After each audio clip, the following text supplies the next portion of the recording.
Okay, beta. This is our next topic, structure of sperm. Now we are going to discuss the. अब हमने पढ़ा कि sperm formation हो गई. अब sperm की structure क्या है? Sperm consists of following parts. It consists of parts of sperm. Sperm क्या है? It is a microscopic motile body that is that's formation takes place in male reproductive system. Males में formation होती है sperm की. Microscopic motile structures है. Okay, this sperm consist of following parts. First is the head, second is the neck, third is the middle piece and fourth one is the tail. एक sperm 4 parts का बना हुआ होता है. This one is the head of the sperm. This is the head, then neck, this is middle piece and this one is the tail of the sperm. This is acrosome. This is acrosome. Head contain acrosomes and nucleus. In neck centrioles are present. This is known as proximal centriole. Proximal centriole. This one is below the proximal centriole. This is the distal centriole. 2 types of centrioles हैं. ये जो है ये गोल गोल सी structure है, ये proximal है. इसके नीचे जो दिख रहा है that is distal centrioles and this is the axial filament.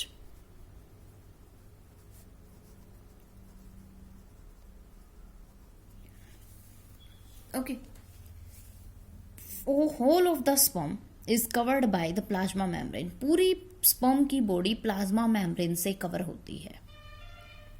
Now, first part is the head. Anterior most portion of head contain acrosome. Anterior most portion of head have acrosome. Acrosome is a cap-like structure. Acrosome क्या है? It is a cap-like structure. This acrosome, it contains hydrolytic enzymes. इसके अंदर hydrolytic enzymes होते हैं जैसे कि hyaluronidase. Anterior most portion head का acrosome है. Acrosomes is filled with cap like structure है. It is filled with the hydrolytic enzymes and hydrolytic enzymes like hyaluronidase. What is the function of these enzyme? इन enzyme का function क्या है? These enzymes help the sperm to penetrate into the egg.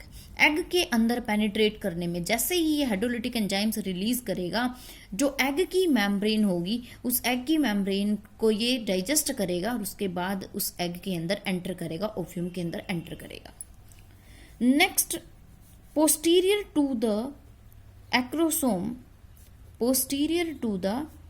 Acrosome there is present nucleus.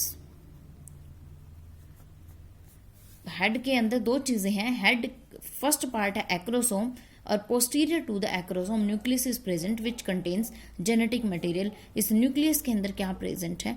इसके अंदर present है genetic material. You know ना, genetic material और information stored in the genetic material. सारी इन्फॉर्मेशन हमारी जेनेटिक मटेरियल के अंदर होती है. Next is the part next to the head. There is neck and this neck is very short. It is very short portion present between, this is a middle piece, it is present between middle piece and head. Head और middle piece के बीच में जो छोटा सा portion है that is neck and this neck consist of 2 centriole. One is proximal centriole. 2 type के centriole consist करती है. One is proximal centriole, another one is the distal centriole. This one is proximal centriole. This proximal centriole, it helps in cleavage. You know ना cleavage, मैंने starting में बताया था cleavage क्या है, एक series of mitotic divisions in which zygote is converted into blastocyst. Single celled zygote जब कई सेल्ड स्टेजेस में कन्वर्ट हो जाता है माइटोटिक डिवीजन से, उस सीरीज ऑफ माइटोटिक डिवीजन्स को हम क्लीवेज बोलते हैं। While distal centriole, this one is the distal centriole which forms the axial filament, जो क्या फॉर्म करता है, axial filament which is present in the neck, in middle piece, and also it is present in the tail. Clear? Next, third part is the middle piece. Third part of this this sperm is the middle piece. The middle piece of the human sperm contains mitochondria coiled around the axial filament. इसके अंदर क्या है, mitochondria है,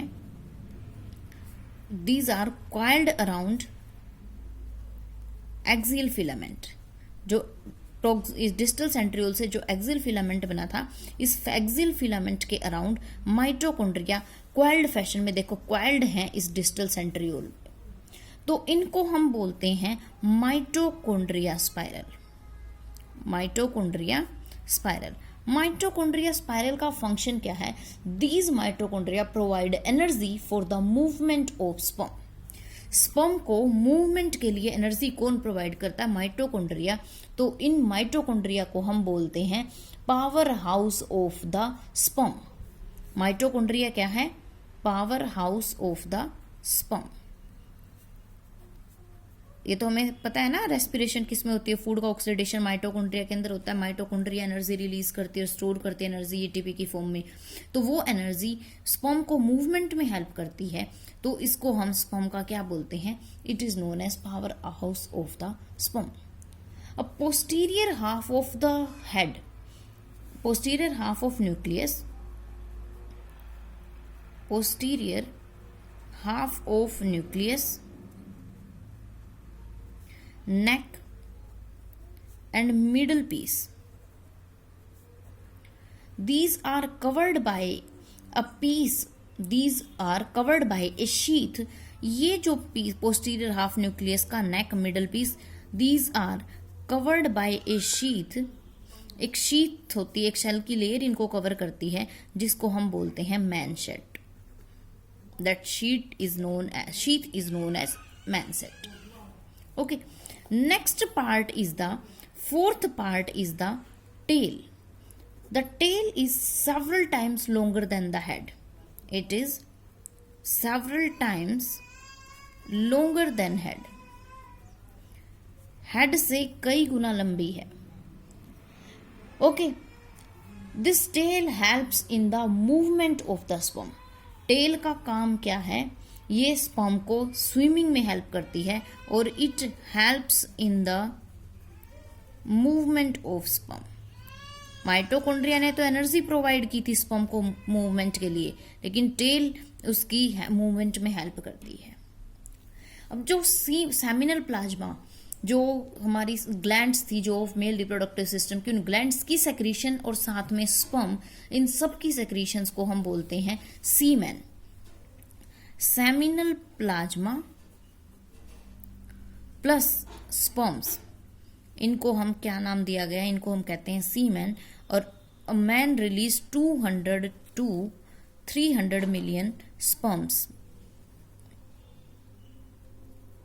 single ejaculation में 200 से 300 million sperms release करते हैं, जिनमें से 60% स्पर्म्स जो हैं, 60% की नॉर्मल शेप और साइज होती है, normal size and shape, and 40% show vigorous mortality, और 40% जो है वो काफी मोटिलिटी शो करते हैं, विग्रस मोटिलिटी शो करते हैं।